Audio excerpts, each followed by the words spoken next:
ইসলামে পরিপূর্ণ রূপে প্রবেশ করার হুকুম করেছেন আল্লাহ।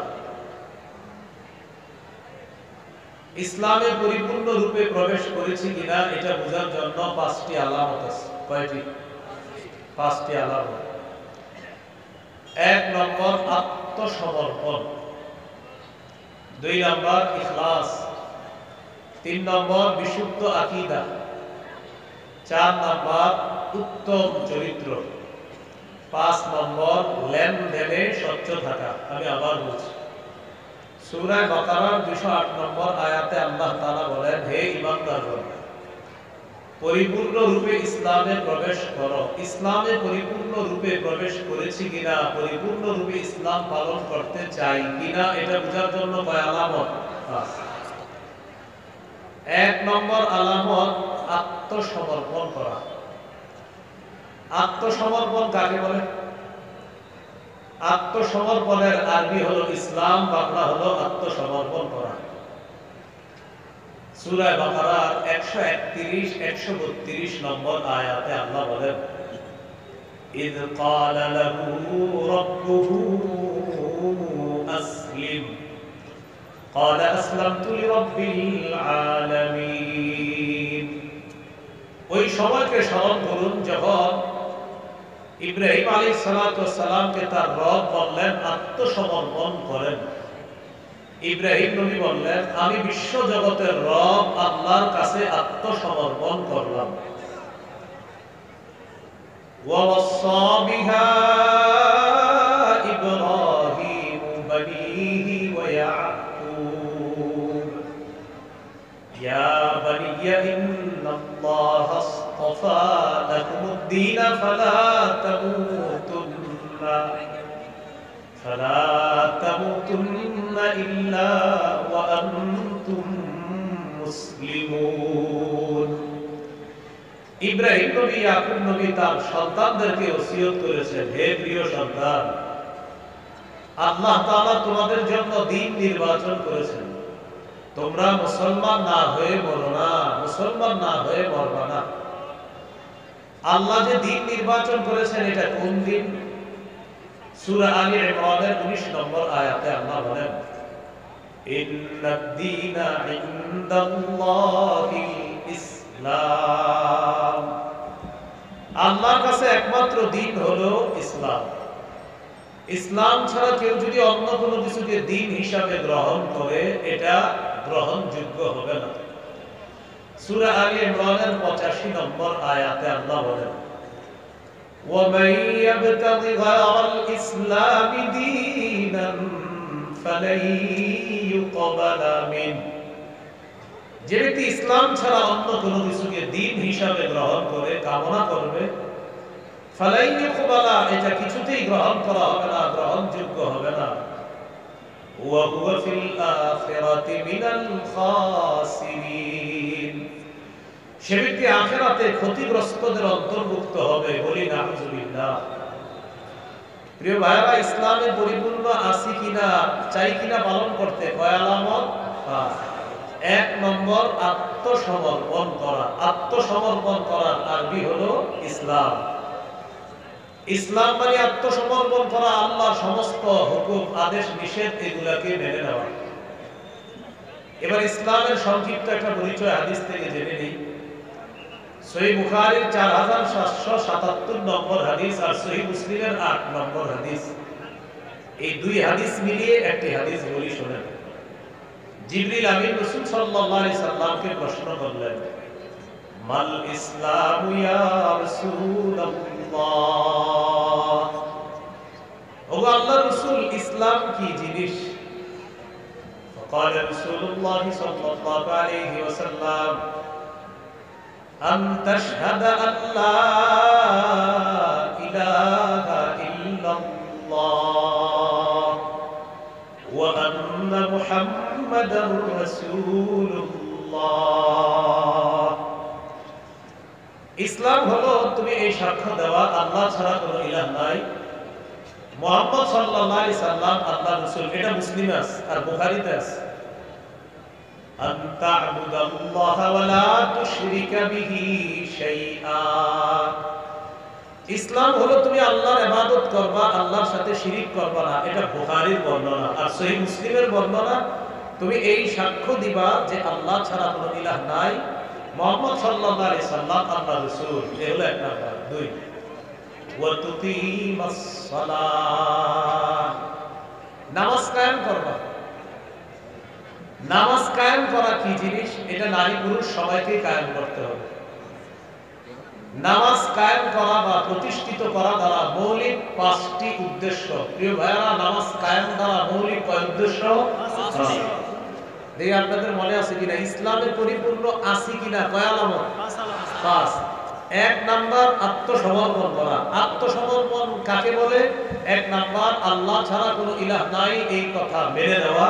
দুই নাম্বার তুমি নামাজ প্রতিষ্ঠিত করবা। এই নামাজ কায়েম করা দ্বারা মৌলিক কয় উদ্দেশ্য? মাশাআল্লাহ, এটা বুঝে আসতেছে। নামাজ কায়েম দ্বারা পাঁচ উদ্দেশ্য কি? এক নাম্বার আল মুহাফাজাতু আলা শুরুতিস সালাহ, নামাজের পূর্বে কিছু শর্ত আছে, শর্তগুলা যথাযথভাবে আদায় করা, এটাও নামাজ কায়েম করা। নামাজ আদায়ের পূর্বে কি কি শর্ত আছে? যেমন শরীর পাক করা। সূরা মাইদার 6 নম্বর আয়াতে আল্লাহ বলেন, ইয়া আইয়ুহাল্লাযীনা আমানু ইযা কুমতুম ইলাস সালাহ ফাগসিলু ওয়ুজুহাকুম ওয়া আইদিয়াকুম ইলাল মারাফিক ওয়ামসাহু বিরুউসিকুম ওয়া আরজুলাকুম ইলাল কা'বাইন। হে ঈমানদারগণ, যখন তোমরা নামাজের ইচ্ছা করো, চেহারা ধৌত করবা, দুই হাত ধৌত করবা, মাথা মাসে করবা, আর দুই পা ধৌত করবা। নামাজের চার ফরজ, ওযুর চার ফরজ আল্লাহ তাআলা সূরা মাইদার 6 নম্বর আয়াতে বলে দিলেন যে ওযুর চার ফরজ। চেহারা ধৌত করবা, হাত ধৌত করবা, মাথা মাসে করবা, পা ধৌত করবা। তো আল্লাহ বলেন নামাজের ইচ্ছা যখন করবা পবিত্রতা অর্জন করবা। এখান থেকে বুঝলাম ওযু না থাকলে ওযু করা। সহিহ বুখারীর বর্ণনা 6954 নম্বর হাদিস। عن أبي هريرة رضي الله تعالى عنه قال قال رسول الله صلى الله عليه وسلم لا يقبل الله صلاة أحدكم إذا أحدث حتى يتوضأ। রাসূলুল্লাহ সাল্লাল্লাহু আলাইহি সাল্লাম বলেন, তোমাদের যাদের ওযু নাই, ওযু না করা পর্যন্ত, পবিত্রতা অর্জন না করা পর্যন্ত তোমাদের সালাত আল্লাহ তাআলা কবুল করবেন না। এ হলো ওযু না থাকলে ওযু করা, নামাজের পূর্ববর্তী শর্ত। গোসল ফরজ হলে গোসল করা। সূরা মাইদার 6 নম্বর আয়াতের পর আল্লাহ বলেন, ওয়া ইন কুনতুম জুনুবান ফাত্তাহহারু, যদি তোমরা জুনুবি হও, তোমাদের উপর যদি গোসল ফরজ হয়, তাহলে তোমরা গোসল করে নাও। এ হলো নামাজের পূর্ববর্তী শর্ত। ওযু না থাকলে ওযু করা, গোসল ফরজ হলে গোসল করা। এই হলো শরীর পাক করা। দুই নাম্বার কাপড় পাক। সূরা মুদ্দাসসিরের 4 নম্বর আয়াতে আল্লাহ বলেন, ওয়া থিয়াবাকা ফাতাহহির, আপনি আপনার কাপড়গুলা পবিত্র করেন। সহিহ বুখারীর বর্ণনা 227 নম্বর হাদিস। আসমা রাদিয়াল্লাহু তাআলা আনহার বর্ণনা, এক নারী রাসূলুল্লাহ সাল্লাল্লাহু আলাইহি সাল্লামের কাছে এসে মাসালা জিজ্ঞাসা করছে। আমরা কেউ হাসবো না। এক নারী নবীজির কাছে এসে ওই মাসালা জিজ্ঞাসা করেছেন। মা বোনরা আল্লাহ প্রদত্ত মাসিক একটা অসুস্থতার সম্মুখীন হয়। এই অসুস্থতার সম্মুখীন হওয়ার পর কাপড়ের নাপাকি লাগলে সেটা কিভাবে পাক করবে, এই মাসালা রাসূল সাল্লাল্লাহু আলাইহি সাল্লামকে জিজ্ঞাসা করলেন। জাআত ইমরাতুন নবী সাল্লাল্লাহু আলাইহি ওয়াসাল্লাম, এক নারী রাসূলুল্লাহ সাল্লাল্লাহু আলাইহি সাল্লামের কাছে আসলেন। আসার পর বললেন, আরাআইতা ইহদানা তাহিদু ফিস সাওবি ফাকাইফা তাসনাউ ইয়া রাসূলুল্লাহ। ইয়া রাসূলুল্লাহ, নারীরা যে অসুস্থতার সম্মুখীন হয়, তাদের কাপড়ের মধ্যে নাপাকি লাগলে পবিত্র করার উপায় কি আপনার কাছে জানতে চাই। নবীজি বললেন, তাহাত্তুহু, এক নাম্বার উপায় হলো নাপাকিটা ঘষে উঠাবে, ঘষবে, নাপাকিটা ঘষবে, এক নাম্বার উপায়। দুই নাম্বার সুম্মা তুকরিসুহু বিল মা, এরপর পানি দ্বারা রিগড়িয়ে দিবে। তিন নাম্বার ওয়া তানবাহু, এরপর ভালোভাবে চিপবে কাপড়টা, এরপর পবিত্রতা অর্জন করবে, শুকাইয়ে দিবে, পবিত্র হবে। সুম্মা তুসাল্লি ফীহি, এরপর এই পবিত্র কাপড়ে নামাজ আদায় করবে। এখান থেকে আমরা মাসআলা বের করলাম, যেটা নামাজের পূর্ববর্তী শর্ত কাপড় পাক থাকতে হবে, যেটা এই হাদিস দ্বারা বোঝা যায়। নবীজি বলেন নাপাকিটা ঘষে উঠাবে, এরপর পানি দিয়ে রিগড়িয়ে নেবে, এরপর ভালো করে চিপতে হবে এটাকে, এরপর শুকিয়ে পবিত্র করবে। তুসাল্লি ফীহি, এই কাপড়ে নামাজ আদায় করবে। তাহলে শরীর পাক, কাপড় পাক, নামাজের জায়গা পাক। সহিহ বুখারীর 438 নম্বর হাদিস। قال رسول الله صلى الله عليه وسلم أعطيت خمسا لم يعطهن أحد من الأنبياء قبلي। নবীজি বলেন আমাকে পাঁচটি এমন জিনিস দেওয়া হয়েছে যা আমার পূর্বে কোনো নবীকে দেওয়া হয় নাই। সুবহানাল্লাহ। কয়টি জিনিস? পাঁচ। এক নাম্বার নুসিরতু বির-রু'বি মাসিরাতা শাহরিন, আমি কোন এলাকার বিরুদ্ধে জিহাদের জন্য বের হলে এক মাসের দূরত্বে কাফেরদের মনে আমার ব্যাপারে আল্লাহ তাআলা ভীতি সৃষ্টি করে দিতেন। এই ভীতি সৃষ্টি করে আমাকে সাহায্য করা হয়েছে। দুই নাম্বার ওয়াজুইলাত লিয়াল আরদু মাসজিদান ওয়া তাহুরা, নবীজি বলেন এই পুরো পৃথিবীটা আমার জন্য সেজদার স্থান এবং পবিত্র বানিয়ে দেওয়া হয়েছে। অন্যান্য জাতি ইবাদত করতে হলে নির্দিষ্ট ইবাদতখানায় যেতে হতো। নবীজি বলেন আমার উম্মতের নামাজের সময় হওয়া মাত্র সে যেখানে আছে সেখানে নামাজ আদায় করে নেবে, ওই মাটিটাই তার জন্য সিজদার জায়গা। নামাজ পড়বে, আল্লাহ তাআলা তার নামাজ কবুল করবেন। এখান থেকে বুঝলাম পুরা জমিনটা আমাদের জন্য পবিত্র। এটা আমরা অপবিত্র করি, এটা অপবিত্র করব না, এটা পবিত্র রাখার চেষ্টা করা। এ হলো দুই নাম্বার। তিন নাম্বার ওয়া উহিল্লাত লিয়াল গনাইম, গনিমতের মাল আমার জন্য বৈধ করা হয়েছে। অতীতের জাতি জিহাদ করার পর যুদ্ধলব্ধ সম্পদ তাদের জন্য বৈধ ছিল না। আমার উম্মত জিহাদ করবে, আমার উম্মত জিহাদে যে যুদ্ধলব্ধ গনিমতের সম্পদ পাবে, এটা তাদের জন্য আল্লাহর পক্ষ থেকে বৈধ করে দেওয়া হয়েছে। চার নাম্বার وكان النبي يبعث إلى قومه خاصة وبعثت إلى الناس كافة। নবীজি বলেন অতীতের সব নবীকে বিশেষ জাতির কাছে পাঠানো হয়েছে, আমাকে সারা পৃথিবীর সবার কাছে নবী হিসাবে পাঠানো হয়েছে। পাঁচ নাম্বার ওয়া উতিতুশ শাফাআ, এই অনুবাদটা আমার সাথে সবাই মিলে একটু করে চলেন, বলেন আমাকে সার্বজনীন সুপারিশ করার অনুমতি প্রদান করা হয়েছে, যা আমি কিয়ামতের ময়দানে সবার জন্য আল্লাহর কাছে সুপারিশ করে বিচার ব্যবস্থা কায়েম করার চেষ্টা করব। বিচার ব্যবস্থাটা শুরু হবে না, আমাদের নবী সার্বজনীন একটা সুপারিশ করবে, আল্লাহ বিচারটা শুরু করেন, তখন আল্লাহ তাআলা নবীর সুপারিশে বিচার শুরু করবেন। এই পাঁচটার মধ্যে একটা হলো পুরা পৃথিবী পবিত্র, পুরা জমিনটা পবিত্র।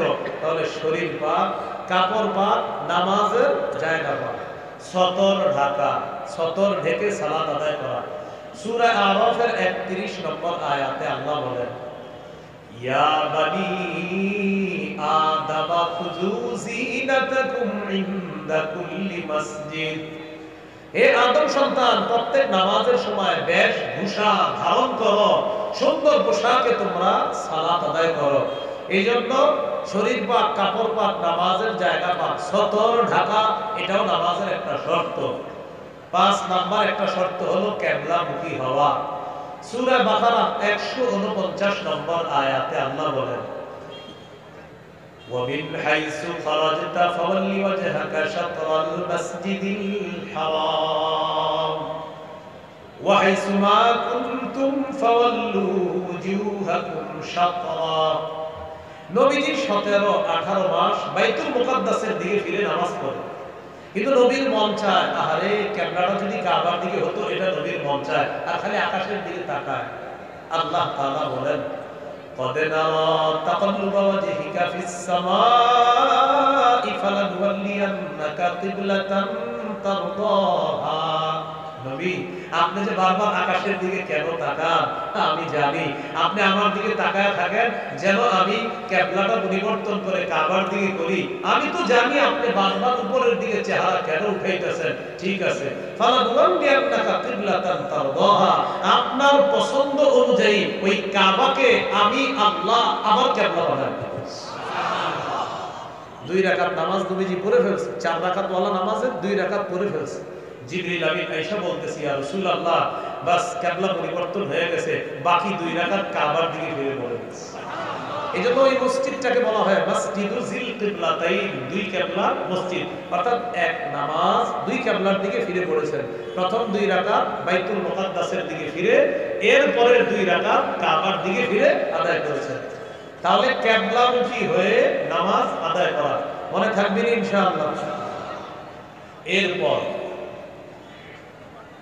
ওয়াক্ত মতো নামাজ পড়া সময় মতো নামাজ পড়া সূরা নিসা 103 নম্বর আয়াতে আল্লাহ বলেন ইন্নাস সালাতা কানাত আলাল মুমিনিনা কিতাবাম মাওকুতা নিশ্চয়ই মুমিনদের উপর সময় মতো নামাজ পড়া ফরজ নিশ্চয়ই মুমিনদের উপর সময় মতো নামাজ পড়া ফরজ সহিহ বুখারীর বর্ণনা 527 নম্বর হাদিস এই হাদিসের বর্ণনাকারী আব্দুল্লাহ ইবনে মাসউদ রাদিয়াল্লাহু তাআলা তিনি বলেন সাআলতু রাসূলুল্লাহ সাল্লাল্লাহু আলাইহি ওয়াসাল্লাম আইয়ুল আমালি আহাব্বু ইলাল্লাহ আমি নবীকে প্রশ্ন করলাম ইয়া রাসূলুল্লাহ আল্লাহর কাছে সবচেয়ে পছন্দনীয় আমল কোনটি নবীজি জবাব দিলেন as-salatu ala waqtiha সময় মতো নামাজ পড়া সুবহানাল্লাহ সময় মতো কি পড়া নামাজ পড়া আল্লাহর কাছে সবচেয়ে পছন্দনীয় আমল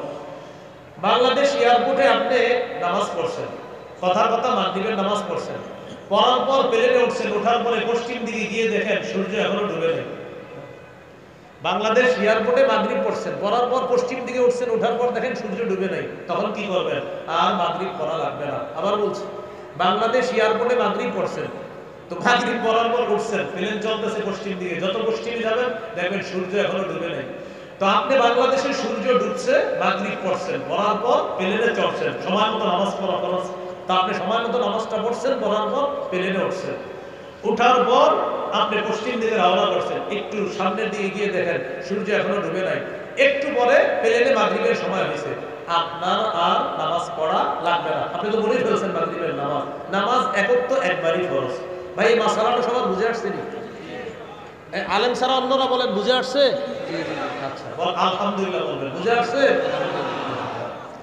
এই হলো ওয়াক্ত মতো নামাজ পড়া এরপর নামাজের নিয়ত করা এটাও পূর্ব শর্ত সহিহ বুখারীর 1 নম্বর হাদিস ওমর ইবনুল খাত্তাব রাদিয়াল্লাহু তাআলা আনহু বর্ণনা তিনি বলেন রাসূলুল্লাহ সাল্লাল্লাহু আলাইহি সাল্লাম বলেছেন ইন্নামাল আ'মালু বিন্নিয়াত আমলের প্রতিদান নিয়তের সাথে আমলের প্রতিদান নিয়তের সাথে নিয়ত বিশুদ্ধ হবে আমলের প্রতিদান পাওয়া যাবে প্রিয় মুসলমান ভাইরা শ্রোতা ভাইরা ইসলামে পরিপূর্ণ প্রবেশ করার হুকুম করেছেন 208 নম্বর আয়াতে সূরা বাকারা করেছি কিনা কয় আলামত বলেন সবাই আচ্ছা 1 নম্বর আত্মসমর্পণ করা আত্মসমর্পণের আরবি হলো ইসলাম জিবরিল আমিন প্রশ্ন করছে হুজুর ইসলাম কি নবী বললেন আল্লাহ ছাড়া কোনো ইলাহ নাই এই সাক্ষী দেওয়া এরপর বললেন নামাজ কায়েম করা আচ্ছা নামাজ কায়েম করার দ্বারা জানি মৌলিক কয় উদ্দেশ্য 5টা এই 5 উদ্দেশ্যের 1 নাম্বার হলো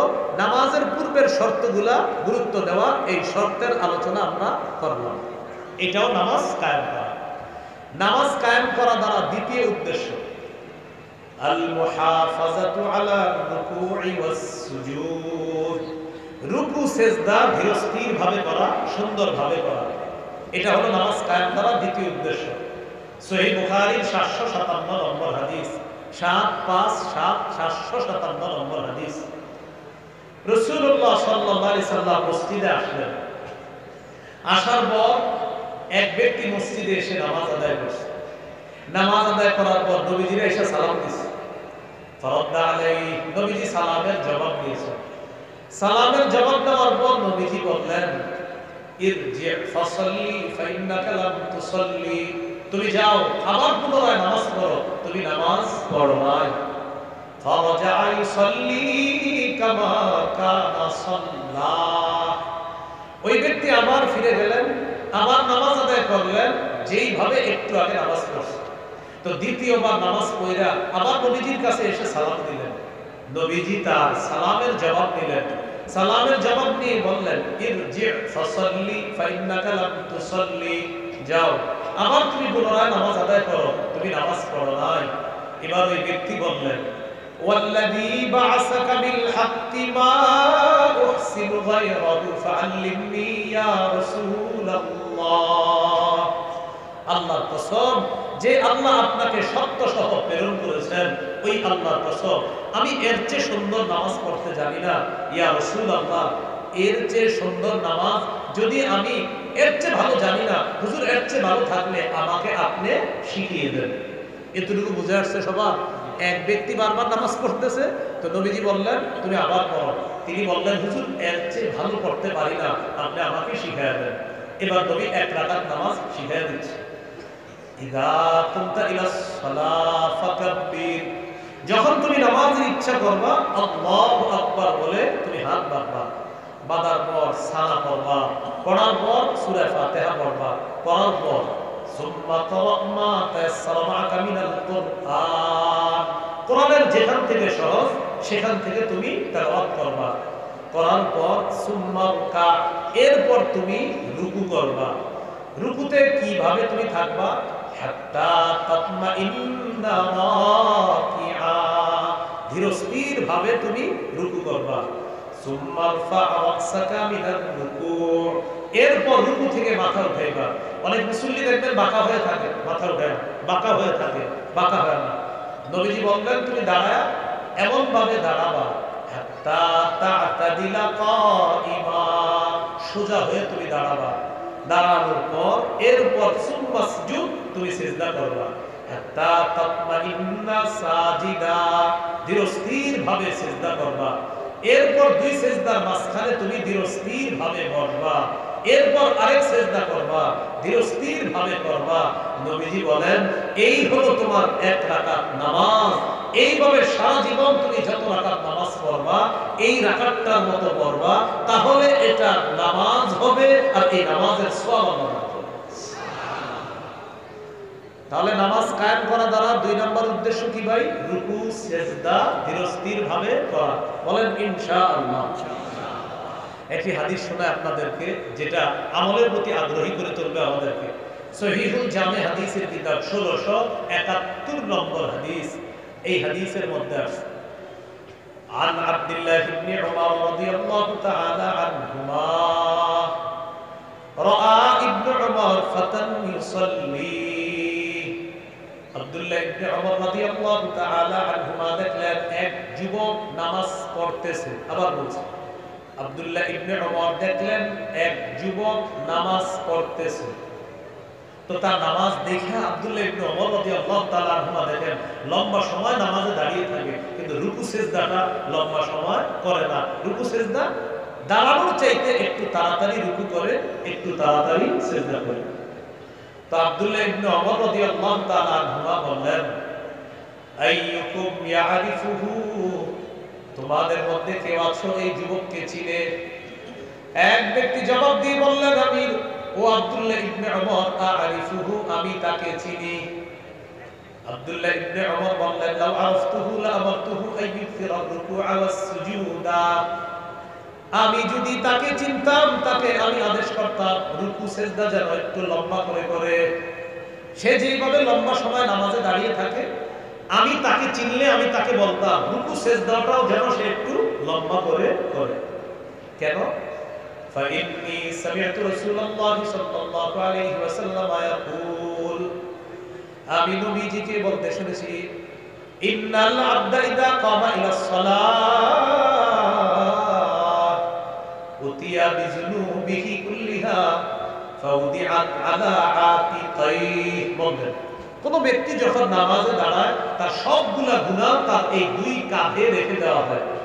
কোন ব্যক্তি, কোন নারী পুরুষ যখন নামাজে দাঁড়ায় তার সব গুনাহগুলা দুই কাঁধের মধ্যে স্তূপ করে রাখা হয়। আবার বলছি, আমি নামাজে দাঁড়াইলাম, সব গুনাহগুলা দুই কাঁধের মধ্যে স্তূপ আকারে রাখা হয়। কুল্লামা রাকাআ আও সাজাদা তাসাকাতাত আন, বান্দা যখনই রুকু করে, যখনই সিজদা করে, গুনাহের স্তূপ থেকে তার গুনাহগুলা ঝরে পড়া শুরু হয়ে যায়। তাহলে রুকু সিজদা একটু ধীরস্থির ভাবে করার চেষ্টা করুন, বলেন ইনশাআল্লাহ। মনে আসেনি ইসলামে আছে কিনা কয় আলামত? 5। 1 নম্বর আত্মসমর্পণ করা, এটার আরবি হলো ইসলাম। ইসলাম কাকে বলে? 1 নম্বর আল্লাহ ছাড়া কোনো ইলাহ নাই। 2 নম্বর নামাজ কায়েম করা। নামাজ কায়েম করা কয় উদ্দেশ্য? 5 উদ্দেশ্য। 1 নম্বর পূর্বের শর্তগুলা গুরুত্ব সহকারে আদায় করা। 2 নম্বর রুকু সিজদা ঠিক মতো আদায় করা, এটাও নামাজ কায়েম করা। 3 নম্বর আল মুহাফাজাতু আলাল খুশুই ওয়াল খুজু, খুশু খুজুর সাথে নামাজ পড়া। জন্মের পর থেকে খুশু খুজু শুনছি, কিন্তু খুশু খুজু কাকে বলে? ওলামা হযরত ছাড়া মাঠ থেকে কেউ আছেন বলতে পারবেন খুশু খুজু কাকে বলে? কাকে? একাগ্র চিত্তে নামাজ পড়া নাকি? মাশাআল্লাহ, বলেন একাগ্র চিত্তে কি পড়া? সবাই বলেন একাগ্র চিত্তে কি পড়া? যদি এটার মানে খুশু খুজু হয় তাহলে শব্দ দুইটা কেন? একাগ্র চিত্তে নামাজ পড়া। আমি যখন প্রশ্ন করবো তখনই বুঝবেন যে না, মনে হয় কিছু বলবে অন্য কিছু। বলেন সবাই আমার সাথে বলেন, সহজে শিখে ফেলি। বলেন খুশু এর সম্পর্ক, বলেন কলবের সাথে। খুজু এর সম্পর্ক অঙ্গ প্রত্যঙ্গের সাথে। তাহলে এক অংশ আমি, বাকি অংশ আপনারা। প্রিয় ভাইরা বলেন তো খুশুর সম্পর্ক কার সাথে?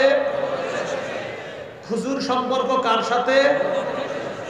আল্লাহু আকবার। নামাজে দাঁড়াইলাম, আমার পা আল্লাহকে সিজদা করবে, হাত আল্লাহকে সিজদা করবে, কপাল আল্লাহকে সিজদা করবে, নাক আল্লাহকে সিজদা করবে, এটা খুজু।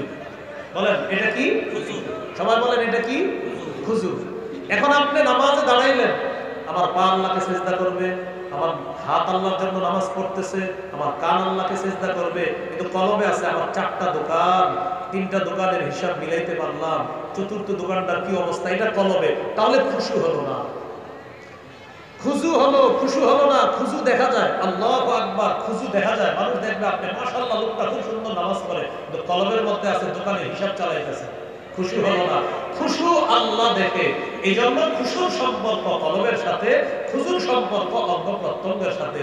এবার সুন্দরভাবে বুঝতে রাখি, বলেন কলব এবং অঙ্গ প্রত্যঙ্গ আল্লাহমুখী করে ইবাদত করলে সেই ইবাদতকে খুশু খুজু ওয়ালা ইবাদত বলে। তাহলে পরীক্ষা হয়ে যাক, অঙ্গ প্রত্যঙ্গ আল্লাহমুখী হয়ে ইবাদত করে, এটাকে কি বলে? খুজু। না না, অঙ্গ প্রত্যঙ্গ আল্লাহমুখী হয়ে ইবাদত করে কি বলে? খুজু। কলব আল্লাহমুখী হয়ে ইবাদত করে কি বলে? খুশু। মাশাআল্লাহ, এই তো খুশু খুজু। আজকে থেকে আমরা সালাত আদায় করব, খুশুও লাগবে, খুজুও লাগবে ইনশাআল্লাহ। তবে যাদের খুশু আছে, অন্তরে যাদের খুশু থাকবে, তাদের জন্য নামাজ সহজ। সুবহানাল্লাহ।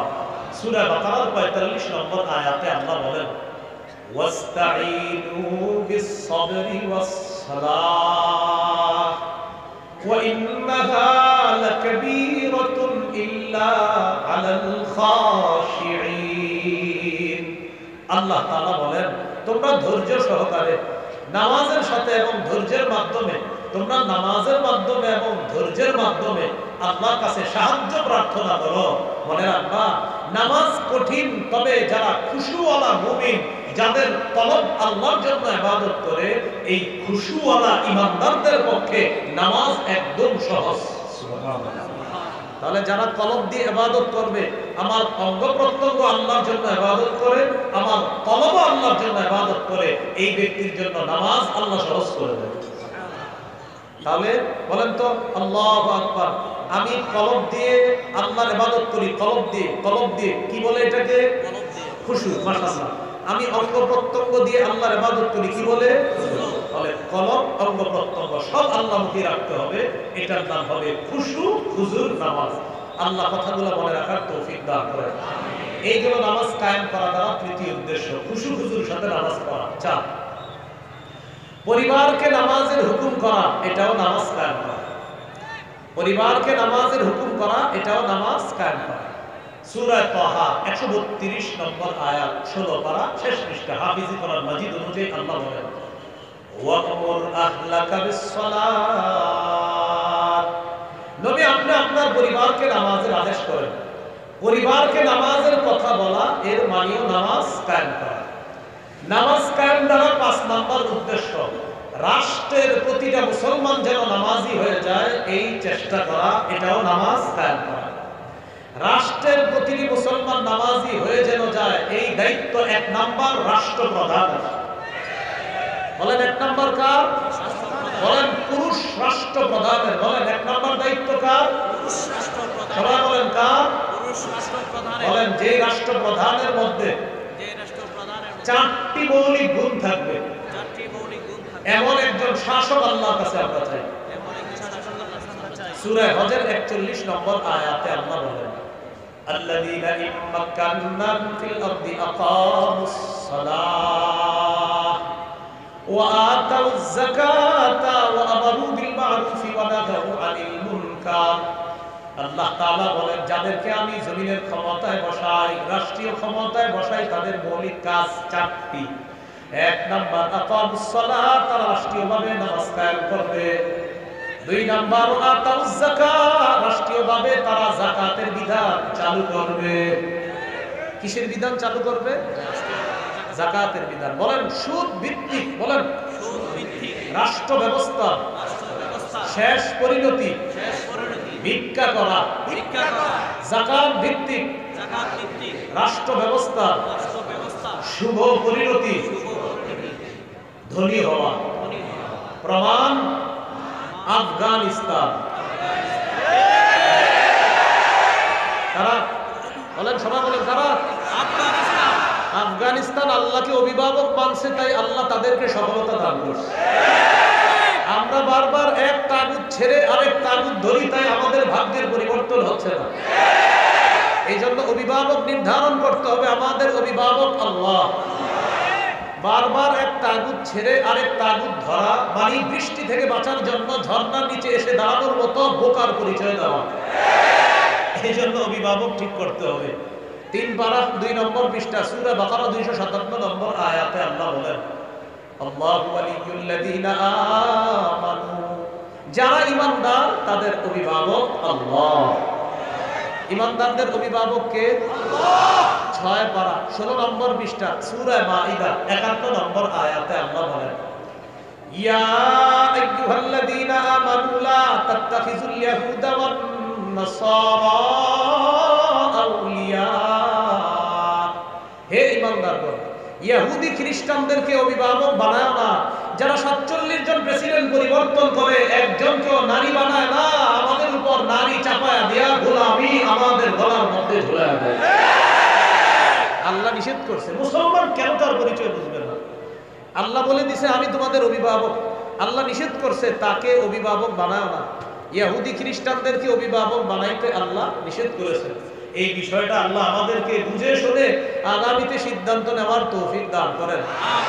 এবার যদি ভুল করি আগামী 50 বছর আর এই ভুল শুধরানোর সুযোগ পাওয়া যাবে না, এটা মাথায় রাখতে হবে। এই ঠিকটা বাহিরে গিয়েও ঠিক থাকার তৌফিক দান করেন। না আপনারাই তো ঠিকটা করেন বাহিরে গিয়ে, আল্লাহ আমাদেরকে এখানের ঠিক বাহিরেও ঠিক থাকার তৌফিক দান করেন। ঈমানদারদের অভিভাবক কে? মনে আসেনি? নামাজ কায়েম দ্বারা কয় উদ্দেশ্য? 5টা। এর মধ্যে 5 নাম্বার রাষ্ট্রীয়ভাবে প্রতিটা মুসলমান যেন নামাজি হয়ে যায়, এই দায়িত্ব রাষ্ট্রপ্রধানের। আল্লাহ সূরা হজের 41 নম্বর আয়াতে বলেন, যাদেরকে আমি রাষ্ট্র ক্ষমতায় বসাই তাদের 1 নাম্বার কাজ আকামুস সালাহ, নামাজ কায়েম করবে। 2 নাম্বার ওয়া আতাউয যাকাত, যাকাতের বিধান চালু করবে। 3 নাম্বার ওয়া আমারু বিল মারুফ, সৎ কাজের আদেশ করবে। 4 নাম্বার ওয়া নাহাউ আনিল মুনকার, অসৎ কাজের নিষেধ করবে। আল্লাহ এমন একজন শাসক আমাদেরকে আপনি দিয়ে দেন। আরেকটা দোয়া করে চলেন, বলেন আল্লাহ আমাদের দেশে শরিয়া আইন চাই, শরিয়া আইন চায় না তারা কোনো না কোনো অপরাধে অপরাধী যারা।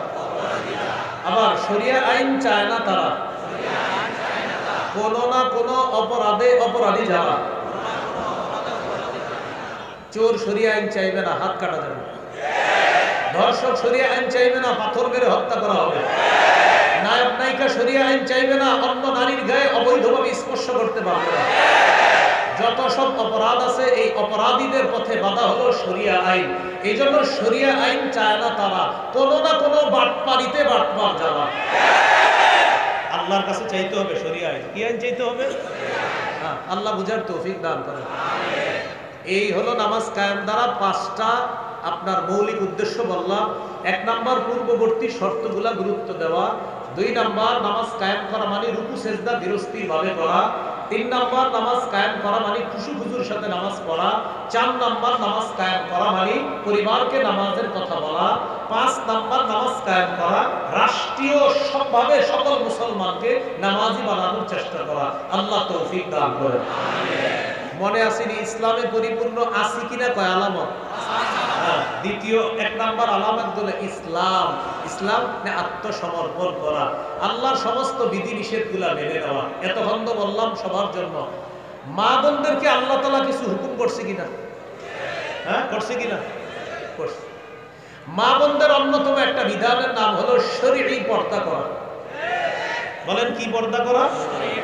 বলেন চেহারা সহ শরীয়ী পর্দা করা। সবাই বলেন চেহারা সহ শরীয়ী পর্দা করা। সূরা আহজাবের 59 নম্বর আয়াতে আল্লাহ বলেন ইয়া আইয়ুহান নাবিয়্যু কুল লিআজওয়াজিকা ওয়া বানাতিকা ওয়া নিসাইল মুমিনিনা ইউদনিনা আলাইহিন্না মিন জালাবিবিহিন্না যালিকা আদনা আইয়ুরাফনা ফালা ইউযাইন ওয়া কানা আল্লাহু গফুরার রহিমা। আল্লাহ বলেন হে নবী আপনি বলেন আপনার স্ত্রীদেরকে, আপনার কন্যাদেরকে, মুমিনদের নারীদেরকে আপনি বলেন তারা যেন তাদের চাদরের কিয়দাংশ দিয়ে তারা নিজেদেরকে আবৃত করে, তারা যেন চাদরের কিয়দাংশ নিজেদের উপর তারা এইভাবে ছেড়ে রাখে, তারা নিজেদের উপর যেন চাদরের কিয়দাংশটা এইভাবে ছেড়ে দেয়। এখন আমার কথা আপনারা বলতে পারেন হুজুর এইভাবে যে ছেড়ে দেয় আপনি এটা কই পেয়েছেন? হইতে পারে বিষয়টা যে এইভাবে ছেড়ে দিবে। রাইসুল মুফাসসিরিন মুফাসসিরদের সম্রাট আব্দুল্লাহ ইবনে আব্বাস রাদিয়াল্লাহু তাআলা আনহুমা এই আয়াতের ব্যাখ্যা করেছেন যে এই আয়াত দ্বারা উদ্দেশ্য হলো কোন নারী যখন ঘর থেকে বাইরে যাবে তখন তিনি তার মাথার উপর থেকে আলাদা একটা কাপড় তার চেহারার উপর ফেলে দিয়ে চেহারা সহ পর্দা করে সে বাইরে যাবে।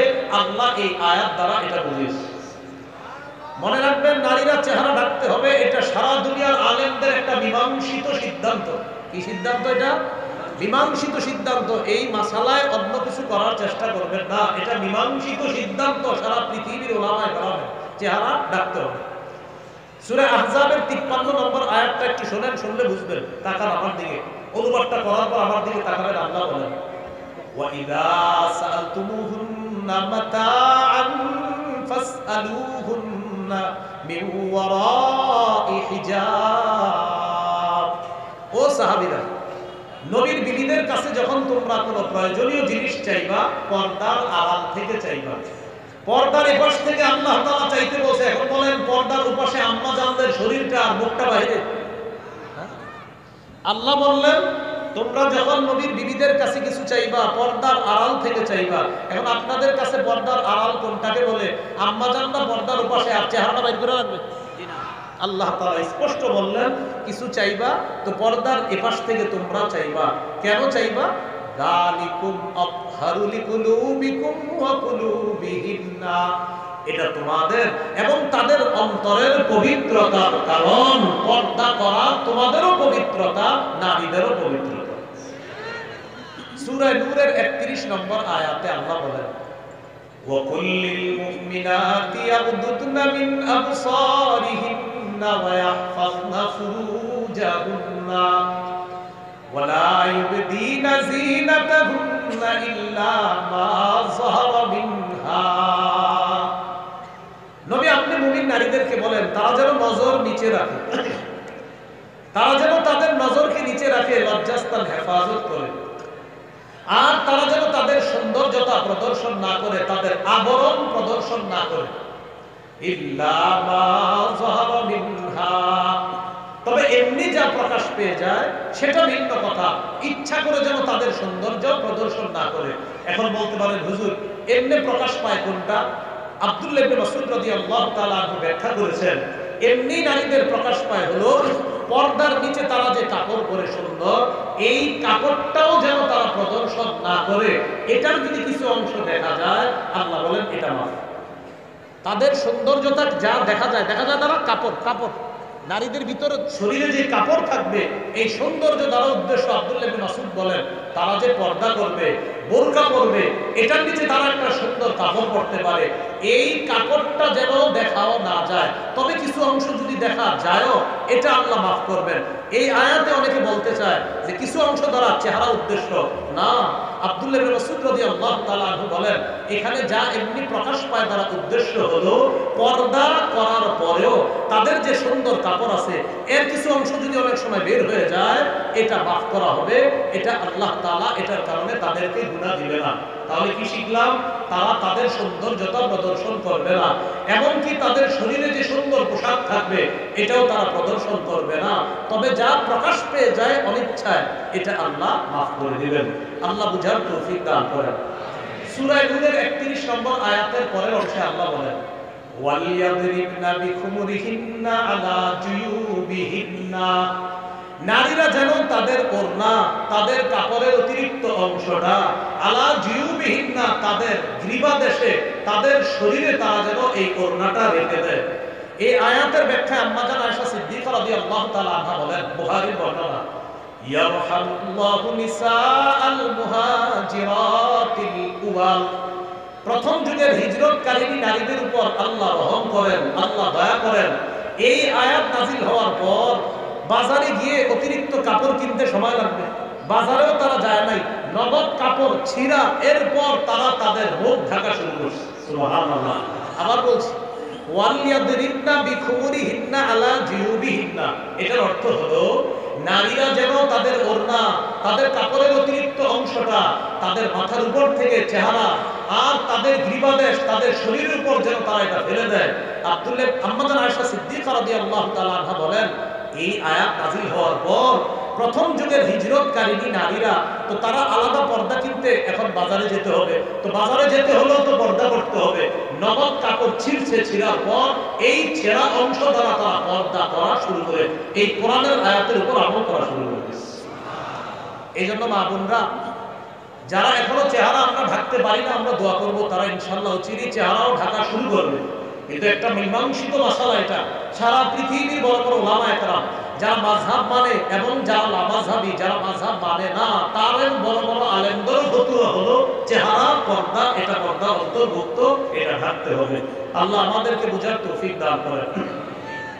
সহিহ বুখারীর বর্ণনা, আম্মা জান আয়েশা সিদ্দিকা রাদিয়াল্লাহু তাআলা আনহার হার হারায় গেছে।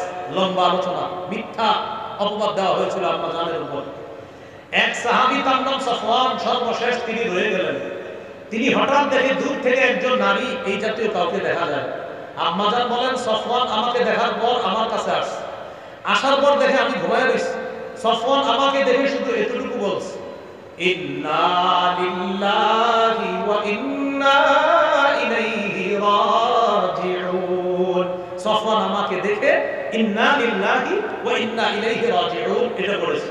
প্রিয় মুসলমান ভাইরা, আপনাদের মাথায় প্রশ্ন জাগবে এখন, হুজুর তিনি যে আম্মাজান, এটা সফওয়ান রাদিয়াল্লাহু তাআলা আনহু কিভাবে চিনলেন? আম্মাজান তো পর্দা করার কথা, তাহলে আম্মাজানকে দেখে কিভাবে চিনলেন এটা আম্মাজান? আম্মাজান জানতেন এই জাতীয় কিছু প্রশ্ন আপনারা উঠাবেন, তাই ওই হাদিসে আম্মাজান জবাব দিয়ে দিয়েছে। শোনো, সফওয়ান যে আমারে দেখা চিনছে আমি আয়েশা, এটা কিভাবে চিনছে জানো? ওয়াকাদ ইয়ারানি ক্বাবলা আন ইউদরাবাল হিজাব, পর্দার বিধান ফরজ নাজিল হওয়ার আগে সফওয়ান আমাকে দেখেছিল, তাই আমাকে দেখে চিনতে পারছে আমি আয়েশা। তোমরা মনে করো না পর্দার বিধান নাজিলের পর সফওয়ান আমাকে দেখে চিনছে আয়েশা, এমন না। পর্দার বিধান নাজিলের আগে সফওয়ান আমাকে দেখেছিল, তখন থেকে জানে আমি আয়েশা। এখন তো পর্দা ফরজ, এইজন্য এখন সফওয়ান দেখা মাত্রই চিনে ফেলছে এটা আয়েশা। এবার আপনাদের মাথায় আরেকটা প্রশ্ন এসে গেছে, হুজুর তাহলে আম্মাজান কি পর্দা করে নাই হযরত সফওয়ানকে দেখা? জি, আম্মাজান বলেন খাম্মাতু ওয়াজহি বিল জিলবাব, আমি সফওয়ানকে দেখা মাত্রই আমার চেহারা পর্দা দ্বারা তাড়াতাড়ি ঢেকে ফেলল। তাহলে বলেন চেহারা সহ পর্দা না চেহারা ছাড়া? চেহারা সহ পর্দা। সূরা আহজাব 59 নম্বর আয়াত, সূরা আহজাব 53 নম্বর আয়াত, সূরা নূরের 31 নম্বর আয়াত, সহিহ বুখারীর বর্ণনা। আম্মাজান আয়েশা সিদ্দিকা রাদিয়াল্লাহু তাআলা আনহা বললেন, আমি আমার চেহারা কাপড় দ্বারা ঢাকলাম, পর্দা দ্বারা ঢাকলাম। আল্লাহ আমাদের মা বোনদেরকে আল্লাহর এই বিধানটার সামনে পরিপূর্ণরূপে আত্মসমর্পণ করার তৌফিক দান করেন। সূরা নূরের 31 নম্বর আয়াতের আরেকটি অংশ শুনেন, আল্লাহ বলেন ولا يضربن بأرجلهن ليعلم ما يخفين من زينتهن। নারীরা যেন রাস্তায় হাঁটার সময় সজোরে পা নিক্ষেপ না করে, নারীরা রাস্তায় হাঁটার সময় যেন তাড়াতাড়ি সজোরে পা নিক্ষেপ না করে, তার সৌন্দর্যতা প্রদর্শন করার উদ্দেশ্যে কোন পুরুষকে আকৃষ্ট করার জন্য কোন নারী যেন সজোরে পা নিক্ষেপ না করে। প্রিয় ভাইরা, নারীর হাঁটাটা যদি পর্দা হয়, তাহলে নারীর চেহারা কতটুকু পর্দা হতে পারে সেটা বলে। আল্লাহ আমাদেরকে বুঝার তৌফিক দান করেন। নবীজি ইন্তেকাল করলেন, নবীর দেহ মুবারক আয়েশা সিদ্দিকা রাদিয়াল্লাহু তাআলা আনহার ঘরে আছে। নবীজির সব স্ত্রীরা তার দেহের পাশে বসা। আবু বকর সিদ্দিক রাদিয়াল্লাহু তাআলা আনহু আসলেন। আসার পর ঘরের সামনে দাঁড়িয়ে অনুমতি চাইলেন ঘরে ঢোকার জন্য। বলেন তো আম্মাজান আয়েশা সিদ্দিকা সম্পর্কে আবু বকর সিদ্দিকের কি হয়? কন্যা। কন্যার কাছে অনুমতি চাইতেছে, আমি ঘরে ঢুকবো কিনা। আয়েশা সিদ্দিকা রাদিয়াল্লাহু তাআলা আনহা এই ঘরে ঢুকবে কিনা কেন অনুমতি চাইলেন আবু বকর সিদ্দিক? নবীর অন্যান্য স্ত্রীরা সেখানে ছিলেন। আবু বকর সিদ্দিক প্রবেশ করার আগে নবীজির অন্যান্য বিবিগণ পর্দার আড়ালে চলে গেলেন, আম্মাজান পর্দার এপাশে থাকলেন। খুব ভালো করে বুঝবেন, একটা ঘর, ঘরের মধ্যে নবীর দেহ মুবারক, ওই ঘরে নবীর সব বিবিরা আছে। আম্মাজান আয়েশা সিদ্দিকার ঘরে নবীর দেহ মুবারক ইন্তেকালের পর আবু বকর সিদ্দিক প্রবেশ করার আগে সব স্ত্রীরা পর্দার ওপাশে চলে গেলেন, আম্মাজান পর্দার এপাশে রয়ে গেলেন। কেন? আকল খাটান। আম্মাজান সম্পর্কে আবু বকর সিদ্দিকের কন্যা, তাই আম্মাজানের পর্দার প্রয়োজন নাই। অন্যান্য স্ত্রী নবীর যারা আছে তাদের পর্দার প্রয়োজন, তাই আবু বকর সিদ্দিক রাদিয়াল্লাহু তাআলা আনহু ঘরে প্রবেশ করার আগে ওই মুহূর্তেও আম্মাজানরা পর্দার ওপাশে গিয়ে আবু বকর সিদ্দিকের সাথে পর্দার বিধান রক্ষা করছে। তাহলে এই কথাটার সামনে আত্মসমর্পণ করা, চেহারা ঢাকতে হবে, চেহারা সহ পর্দা। এখনো যদি আপনারা কেউ না ঢেকে থাকেন, আমরা দোয়া করবো আপনি তাড়াতাড়ি ইনশাআল্লাহ চেহারা ঢাকবেন, ভবিষ্যতে আপনি চেহারাও পর্দার অন্তর্ভুক্ত করে নেবেন। আমরা দোয়া করি আল্লাহ তৌফিক দান করেন। ইসলামে পরিপূর্ণ আছে কিনা কয় আলামত? 1 নাম্বার আত্মসমর্পণ, এই গেল আত্মসমর্পণের কথা। 2 নাম্বার ইখলাস। ইখলাস কাকে বলে? আল্লাহর জন্য কোনো আমল করা, এটাকে বলে ইখলাস। প্রচুর মানুষ আছেন এইখানে, 2টা শব্দ আমার সাথে শিখেন। আপনারা সবাই আরো 10 জনকে এই 2টা শব্দ শিখাবেন। বলেন খাঁটি, খাঁটি, বিশুদ্ধ, বিশুদ্ধ। আল্লাহর জন্য আমল করলে সেই আমলকে খাঁটি আমল বলে। নবীজির তরিকা অনুযায়ী করলে সেই আমলকে বিশুদ্ধ আমল বলে। কোন আমল যদি ইখলাসের সাথে এবং নবীর তরিকা অনুযায়ী হয়, সেই আমলকে খাঁটি এবং বিশুদ্ধ আমল বলে। কোন আমল যদি খাঁটি এবং বিশুদ্ধ হয়, ওই আমলটা সাথে সাথে আল্লাহ কবুল করেন। আজকে থেকে যত আমল করবেন চিন্তা করবেন আমার আমল খাঁটি হতে হবে, বিশুদ্ধ হতে হবে, খাঁটি হতে হবে, বিশুদ্ধ হতে হবে, তাহলে আল্লাহ কবুল করবেন। নাসাঈর বর্ণনা 3140 নম্বর হাদিস। রাসূলুল্লাহ সাল্লাল্লাহু আলাইহি সাল্লাম বলেন, ইন্নাল্লাহা লা ইয়াকবালু মিনাল আমাল ইল্লা মা কানা লাহু খালিসা। আল্লাহ ততক্ষণ বান্দার কোনো আমল কবুল করেন না যতক্ষণ আমলটা ইখলাসের সাথে না করা হয়, ততক্ষণ আল্লাহ আমল কবুল করেন না। এই হলো ইসলামে প্রবেশ করেছি কিনা 2 নাম্বার আলামত, সব ইখলাসের সাথে করা। 3 নাম্বার আলামত বিশুদ্ধ আকীদা। আকীদায় শিরিক রাখা যাবে না, আকীদায় বেদাত রাখা যাবে না। শিরকি কথা বলা যাবে না, শিরকি কথা শোনা যাবে না, শিরকি গান বলা যাবে না, শিরকি গান শোনা যাবে না। সংসদে দাঁড়ায় বলা যাবে না আমি বুখারী, মুসলিম, আবু দাউদ, নাসাই, তিরমিজি, ইবনে মাজাহ, সিয়াসিত্তা, মিশকাত সব পড়ছি, গান কোথাও হারাম এটা আমি পাই না, এই জাতীয় কথা বইলা মূর্খতার পরিচয় অন্তত পবিত্র সংসদে যাওয়া যাবে না। সবাই বলেন কেন? বলেন কেন? আরো জোরে বলেন কেন? সহিহ বুখারীর 5590 নম্বর হাদিসে আছে, রাসূল কেন জবাব দিচ্ছি। রাসূলুল্লাহ সাল্লাল্লাহু আলাইহি সাল্লাম বলেন লা ইয়াকুনান্না মিন উম্মতি আকওয়াম ইস্তাহিলুনা আল-হিররা ওয়াল হারিরা ওয়াল খামরা ওয়াল মাআজিফা। নবী বলেন আমার উম্মতের একদল হবে এমন যারা জিনাকে হালাল মনে করবে, রেশমের পোশাককে হালাল মনে করবে, মদকে তারা হালাল মনে করবে। মদ দ্বারা উদ্দেশ্য মাদক দ্রব্য যত আছে, ইয়াবা, বাবা, গাঁজা, হিরোইন, ফেন্সিডিল, আফিম, কানাডা ড্রাই, মাস্তুদ, শেভবেন, ডাই ইত্যাদি, ভ্যান গাড়ির চিপা চুপায়, চা দোকানের পিছনে সব এটার অন্তর্ভুক্ত। এই মদ এটা আপনার আমার উম্মত হালাল মনে করবে, নবী বলেন।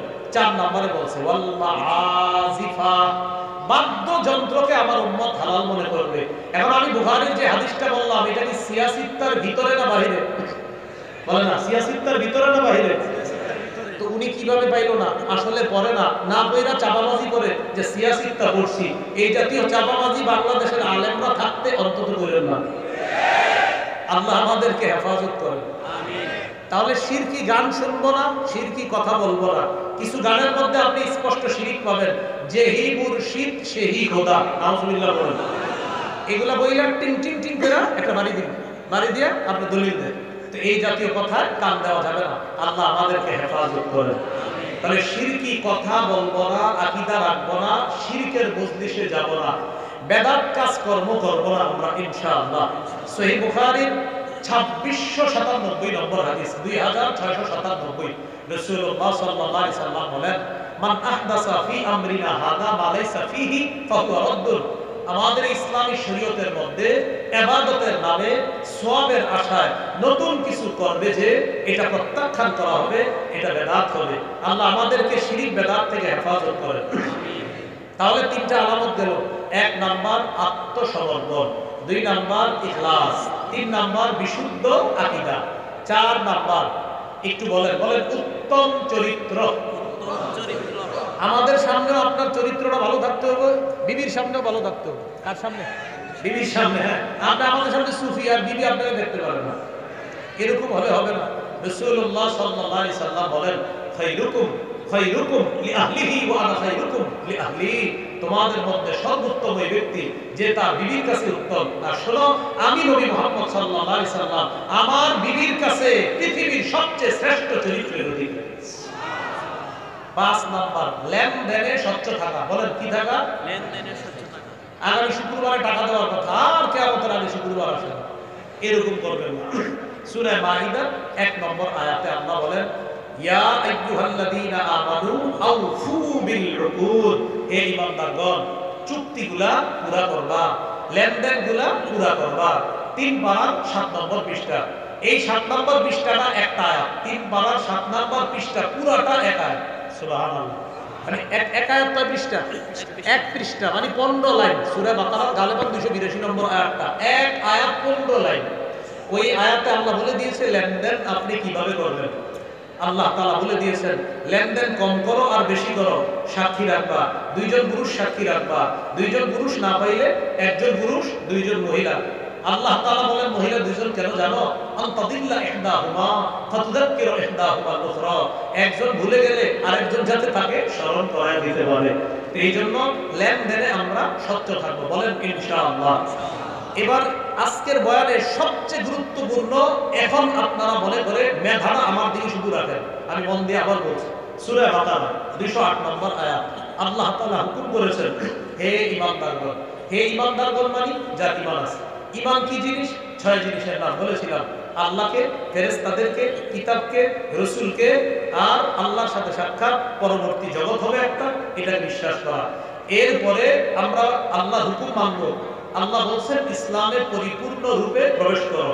করেছি কিনা? কয় আলামত? 5 আলামত। 1 নম্বর আলামত আত্মসমর্পণ। আত্মসমর্পণের আরবি হলো ইসলাম। ইসলাম আবার কি জিনিস? সহিহ বুখারী 4777 নম্বর হাদিসে আছে। জিবরিল আমিন নবীকে প্রশ্ন করছে, তো নবী বলে দিয়েছিলেন আল্লাহ ছাড়া কোনো ইলাহ নাই। আরেকটা বলছিলেন নামাজ কায়েম করা। এরপর আরো বলছিলেন নামাজ কায়েম করা, রোজা রাখা, যাকাত আদায় করা, হজ করা। আমরা নামাজ কায়েমের আলোচনাটা শুনেছিলাম। নামাজ কায়েম দ্বারা আবার কয় উদ্দেশ্য? মৌলিক 5টা উদ্দেশ্য। 1 নাম্বার, আপনার নামাজ কায়েম দ্বারা উদ্দেশ্য হলো পূর্ববর্তী শর্তগুলা গুরুত্ব দেওয়া। 2 নাম্বার, রুকু সেজদা ধীরস্থির ভাবে করা। 3 নাম্বার, খুশুর সাথে নামাজ পড়া। ওলামা হযরত ছাড়া অন্যরা একটু বলেন খুশুর সম্পর্ক, মাশাআল্লাহ, খুজুর সম্পর্ক 3 নাম্বার। 4 নাম্বার, পরিবারকে নামাজের কথা বলা। 5 নাম্বার, রাষ্ট্রে নামাজ কায়েম করার চেষ্টা করা। সবাই চেষ্টা করবো, কিন্তু দায়িত্ব হলো রাষ্ট্রনায়কের। আর যে রাষ্ট্রনায়কের 4 গুণ হবে এমন একজন রাষ্ট্রনায়ক আমরা আল্লাহর কাছে চাইবো। এই হলো আপনার 1 নাম্বার আত্মসমর্পণ। 2 নাম্বার ইখলাস। 3 নাম্বার বিশুদ্ধ আকীদা। 4 নাম্বার উত্তম চরিত্র। 5 নাম্বার লেনদেনে স্বচ্ছ থাকা। এই 5 আলামত আপনার মধ্যে থাকলে বোঝা যাবে যে এই লোকটা পরিপূর্ণভাবে ইসলামে ঢুকতে চেষ্টা করতেছে। আল্লাহ তাআলা আমাদের সকলকে যে কথাগুলো বললাম শুনলাম আমরা সবাই যেন আমল করতে পারি, আল্লাহ তৌফিক দান করেন। মাঠে যারা আছেন 2 হাত তোলেন, শুধু মাঠে যারা, আর দাঁড়িয়ে আছেন যারা তারাও 2 হাত তোলেন। সবাই আপনারা মঞ্চে না, শুধু মাঠে। প্যান্ডেলের নিচে যারা আছেন 2 হাত এইভাবে টান করে তোলেন। আমরা কি কিছু শিখতে পেরেছি? বলেন আলহামদুলিল্লাহ। হাত নামায় না, হাত তুলে বলেন আলহামদুলিল্লাহ। তাহলে আমরা 2 গ্রুপ মিলে কিছু শিখতে পারছি, ঠিক না? আমি একজন ছাত্র, আপনারাও ছাত্র, আমরা 2 ছাত্র ভাই মিলে কিছু শিখলাম। তাহলে আমি আপনাদের ছাত্র ভাই হিসাবে একটা আমল দিব, এখন করবেন? প্রথমে দোয়া করি আল্লাহ যারা হাত তুলছে তাদের সাথে আপনি আমাকে জান্নাতে দেখা করায় দিন। এই শর্তে যে আল্লাহ আমি এখন একটা আমল দিব, এই আমলটা তারা পালন করবে। আমলটা হলো আমি উঠে যাওয়ার পর তারা কেউ উঠবে না, আমার সাথে মুসাফা করার জন্য উঠবে না। এই শর্তে আল্লাহ আপনি একটা দোয়া কবুল করেন, তাদের সাথে আমাকে জান্নাতে দেখা করায় দিন। মানে আমি উঠার পরে কিন্তু কেউ আমার সাথে মুসাফা করতে আসবেন না, আর এখান থেকে কেউ উঠবেন না, হাত নামায়েন না।